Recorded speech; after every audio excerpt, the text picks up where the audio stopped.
24 जुलाई 2008 परली बैजनाथ भाग 2 महाराष्ट्र राज्य के मराठवाड़ा क्षेत्र के बीड जिले में स्थित है।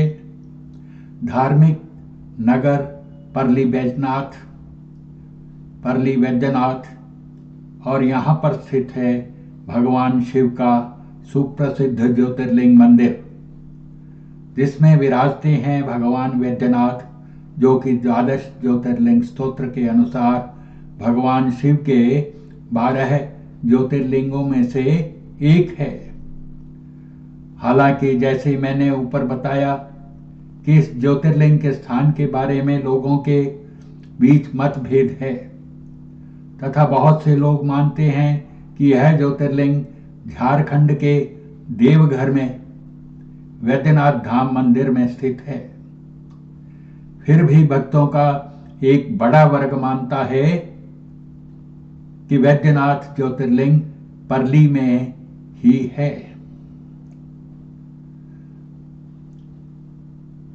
भारत के नक्शे पर कन्याकुमारी से उज्जैन के बीच अगर एक मध्य रेखा खींची जाए तो उस रेखा पर आपको परली गांव दिखाई देगा। यह गांव मेरू पर्वत अथवा नागनारायण पहाड़ की एक ढलान पर बसा है। ब्रह्मा, वेणु और सरस्वती नदियों के निकट बसा परली एक प्राचीन गांव है। यहाँ पर विद्युत निर्माण का बहुत बड़ा थर्मल पावर स्टेशन है। गांव के आसपास का क्षेत्र पुराणकालीन घटनाओं का साक्षी है। अतः इस गांव को विशेष महत्व प्राप्त हुआ है। देव दानवों द्वारा किए गए अमृत मंथन से 14 रत्न निकले थे। उनमें धनवंतरी और अमृत 2 रत्न थे। अमृत को प्राप्त करने दानव दौड़े, तब श्री विष्णु ने अमृत के साथ धनवंतरी को एक शिवलिंग में छुपा दिया था। दानवों ने जैसे ही उस शिवलिंग को छूने की कोशिश की, वैसे ही शिवलिंग में से ज्वालाएं निकलने लगीं। लेकिन जब उसे शिव भक्तों ने छुआ तो उसमें से अमृत धारा निकलने लगी। ऐसा माना जाता है कि परली वैद्यनाथ वही शिवलिंग है। अमृत युक्त होने के कारण ही इसे वैद्यनाथ स्वास्थ्य का देवता कहा जाता है। माना जाता है कि वैद्यनाथ मंदिर कार्य को पूरा होने में 18 वर्ष लगे थे। वर्तमान मंदिर का जीर्णोद्धार इंदौर की शिव भक्त महारानी देवी अहिल्याबाई होलकर ने 18वीं सदी में करवाया था। अहिल्याबाई को यह तीर्थ स्थान बहुत प्रिय था। यह भव्य तथा सुंदर मंदिर मेरू पर्वत के ढलान पर पत्थरों से बना है तथा गांव की सतह से करीब 80 फुट की ऊंचाई पर है। इस मंदिर तक पहुंचने के लिए 3 दिशाएं तथा प्रवेश के 3 द्वार हैं।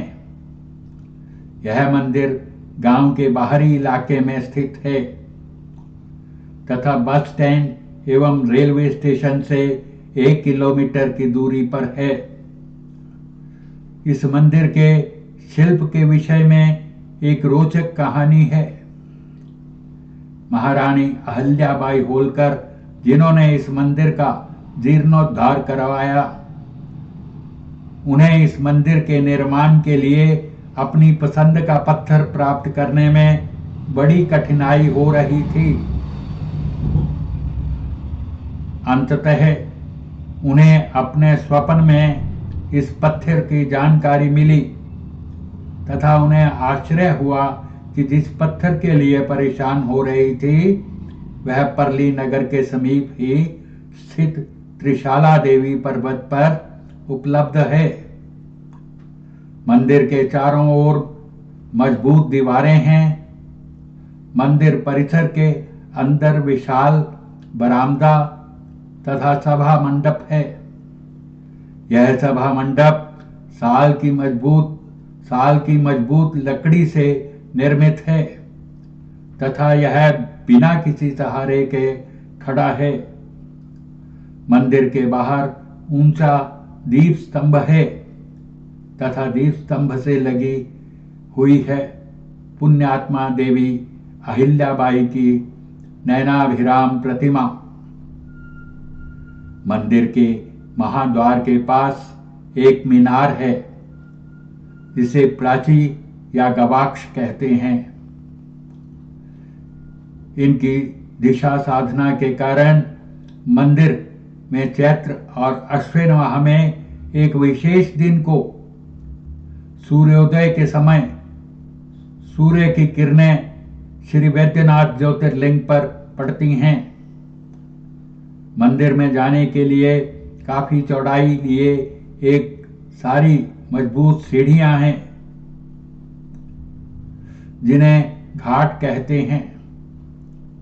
मंदिर परिसर में ही अन्य 11 ज्योतिर्लिंग के सुंदर मंदिर भी स्थित हैं।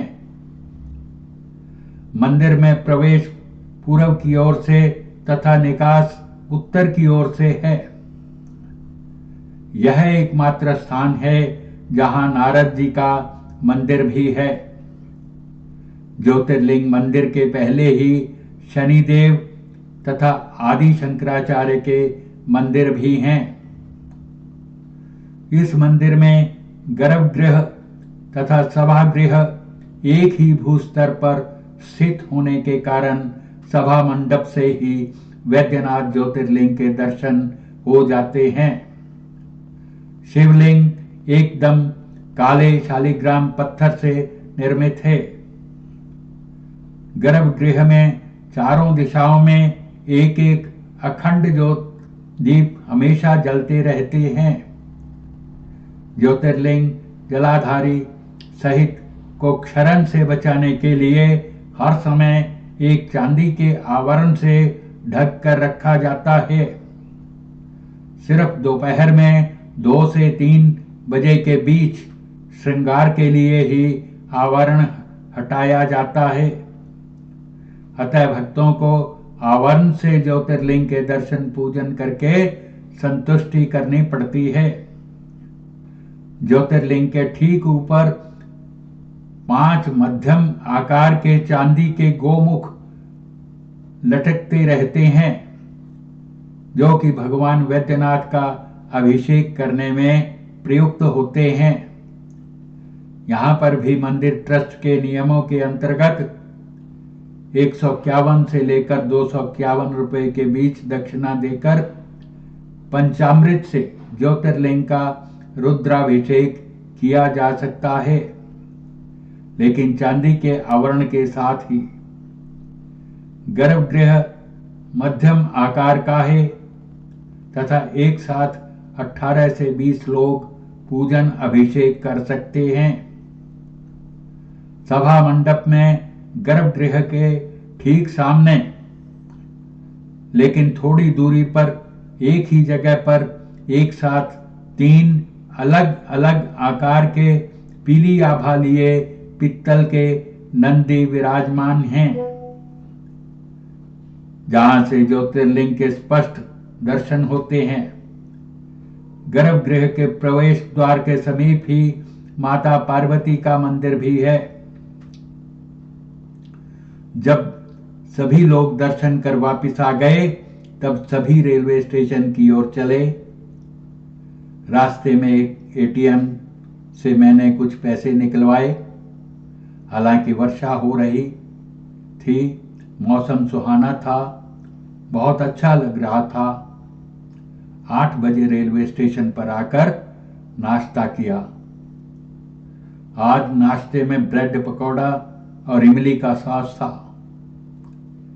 इमली का सॉस मैं कम ही लेता हूं, मगर अच्छा बना हुआ था, इसलिए स्वाद स्वाद में कुछ ज्यादा ही खा बैठा। थोड़ी देर में ही सॉस ने गला पकड़ लिया और खांसी शुरू हो गई। एक ब्रेड पकौड़ा और ऊपर से इमली का सॉस, फिर किसको दोष दें। 11 बजे हमारी गाड़ी ने हैदराबाद के लिए प्रस्थान करना था। कुछ समय तक प्लेटफार्म पर घूमते रहे, फिर अपने बोगी में सवार हो गए।